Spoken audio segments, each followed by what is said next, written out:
And once the cowling's removed and I'm getting ready to inspect the Canard, there's a number of things that I look for.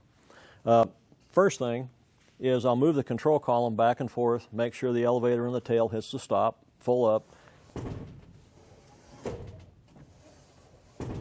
Let the Canard go forward. And what I'm looking for here is when the Canard torque tube goes forward, it's just barely missing the engine mount tube, and when it comes back, it's just shy of the firewall support bracket. So it's a pretty tight fit. Now, if you bring the elevator back and you don't hear it hit the stop in the tail, then there's a couple things I look for. Number one, sometimes the elevator control cable tensions are low, they need to be raised. Other times, maybe the travel of the torque tube is interfering a little bit.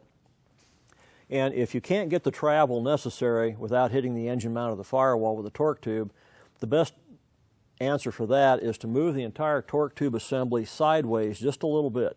And you've got enough room here with the stud sticking out that you can do that, because as you move that entire torque tube a little bit more towards the co-pilot side, it opens up the geometry on that engine mount tube so you've got more travel. Now, if we've got an issue with the Canard surfaces being displaced a little bit more one direction than the other, which we inspected before the cowling came off, the way to adjust that is with the clamps that secure the spar to the engine mount cross tube in the front. So you'll see there's a clamp that goes from the engine mount cross tube to the spar. Just loosen that bolt, loosen the, and what I'll do is I'll loosen just one of the hose clamps in the direction it needs to go. So what I'll do is I'll loosen the hose clamp and I'll move it 0.2 of an inch or whatever it means one way. And I can do that because the other one is still locked in. So I've got kind of a fixed measurement rather than just freehanding it. And then once I move it sideways, I'll go ahead and tighten down the bolt from the clamp to the spar, and then I'll also tighten down the hose clamps. And the hose clamps on the inside are just a backup to keep it from walking side to side, and then you're good to go. So control cables, or move it to the right a little bit, or a combination of both will take care of that, but you should have full range of controls. Next thing I look for is elevators. I'll go ahead and wiggle the elevators a little bit, and there should be a little bit of motion, but not a lot. And it's not like the elevators in the tail where you've got cables pulling tension both ways. Here, you've got push rods with rod end bearings and bolts going through them, so there's going to be a little bit of motion, but it shouldn't be much. So I'll go ahead and I'll just wiggle that a little bit and make sure there's not a lot of movement. If I'm getting a little more movement than what there should be, what you think there should be, first place I look is like the rod end bearings, because sometimes these will start getting loose, and of course that'll induce a little slack in the system. Other thing is I look for the hinges, the hinge points where the elevator attaches to the stabilizer.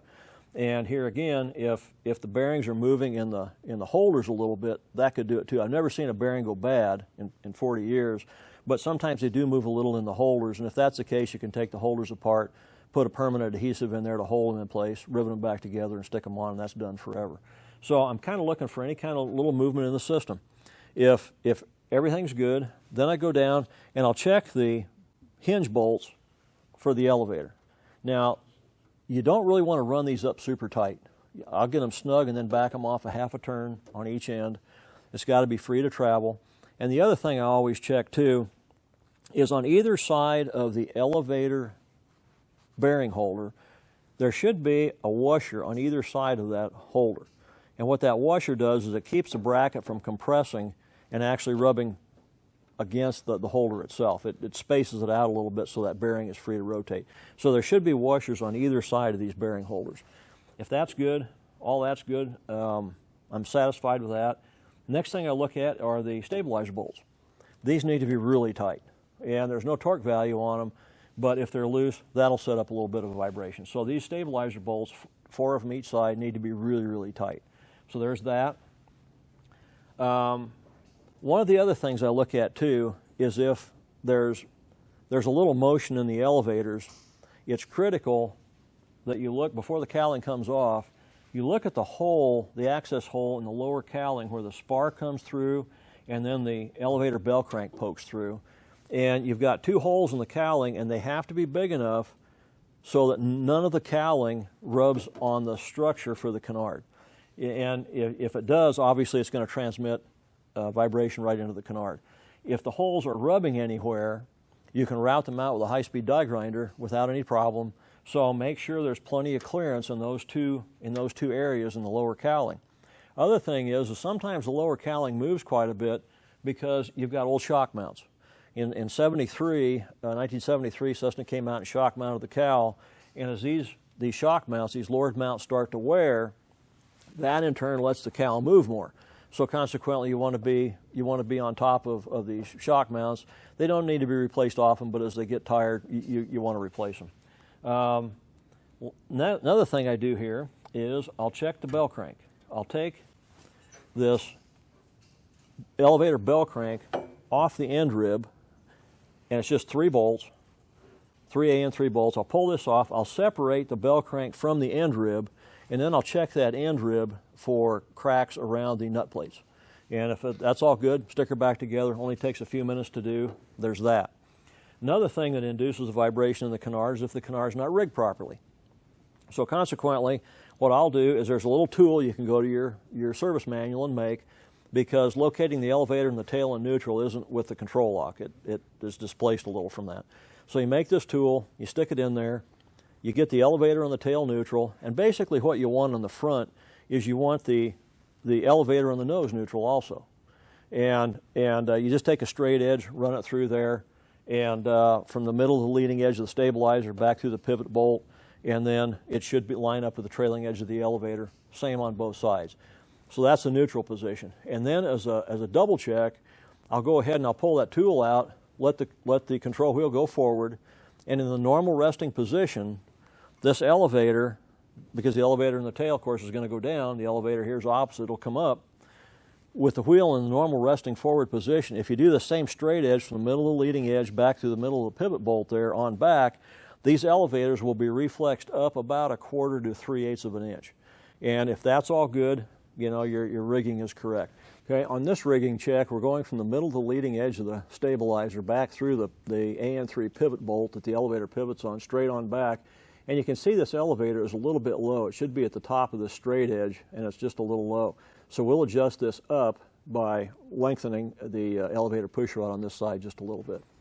Okay, once we've removed the tool that centers the elevator on the tail, and we've let the control column just go forward in a normal resting position, I'll check it again. And with the control wheel forward in its normal resting position, I've lined it up same way, middle of the leading edge of the stabilizer, back through the middle of the pivot bolt, straight on back. And you can see this elevator is reflexed up, maybe about 1/4 of an inch, a little bit more, but it needs to come up more. It needs about another 1/4 of an inch. And this is reflected in the fact that when we did the straight line, cord line approach, it was a little bit low. So this confirms that it's a little bit low. And once again, we lengthen that push rod again. We'll bring it up just a little bit, and then it'll be fine. Okay. Now this is the Canard on the co-pilot side of the same airplane we just did the rigging on the pilot side. And you can see this Canard is actually rigged pretty good. Middle of the leading edge through the pivot bolt, straight on back to the trailing edge. That's where it should be with the lock on the control column, which puts the elevator and the tail in neutral position. This is with the elevators and the tail full forward, the control wheels forward, and this shows about the reflex up that you need on the Canard elevator. It looks like about 3/8 of an inch. This is where it needs to be. Now you'll see a little bit of difference in the left and right elevators when you stand in front of the airplane and look at it, and that's the way it's designed. So you don't want to try to even them up. And the only thing I can think of on that is the old Wren company did a lot of wind tunnel testing, and of course the airflow after the prop isn't linear, rotates. So I think that kind of takes that into account. So we've got all this inspected. If everything's tight, snug, it's rigged right, we're good to go. The next thing is the steel tube structure that the Canard attaches to. The steel tube structure is all just straight 4130 steel.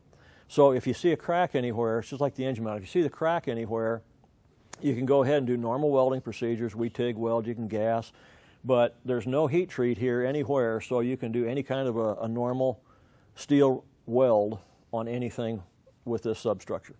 And I think with that, I think we're pretty good to go.